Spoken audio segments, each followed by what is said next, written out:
امیر المومنین حضرت علی علیہ السلام کے خطبات عالیہ نہج البلاغہ سننے کی آپ سعادت حاصل کر رہے ہیں۔ نہج البلاغہ کا خطبہ نمبر 121۔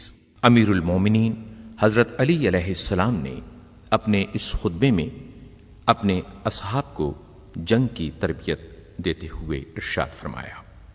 امیر المومنین علیہ السلام ارشاد فرماتے ہیں، تم میں سے جو شخص بھی جنگ کے موقع پر اپنے دل میں حوصلہ و دلیری محسوس کرے اور اپنے کسی بھائی سے کمزوری کے آثار دیکھے تو اسے چاہیے کہ اپنی شجاعت کی برتری کے ذریعے سے جس کے لحاظ سے وہ اس پر فوقیت رکھتا ہے، اس سے دشمنوں کو اسی طرح دور کرے جیسے انہیں اپنے سے دور ہٹاتا ہے، اس لیے کہ اگر اللہ چاہے تو اسے بھی ویسا ہی کر دے۔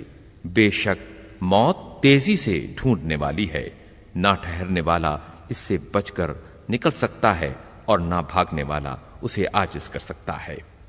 بلا شبہ قتل ہونا عزت کی موت ہے، اس ذات کی قسم جس کے قبضہ قدرت میں علی ابن ابی طالب کی جان ہے کہ بستر پر اپنی موت مرنے سے تلوار کے ہزاروں وار کھانا مجھے آسان ہے۔ اسی خطبے کا ایک حصہ یہ ہے۔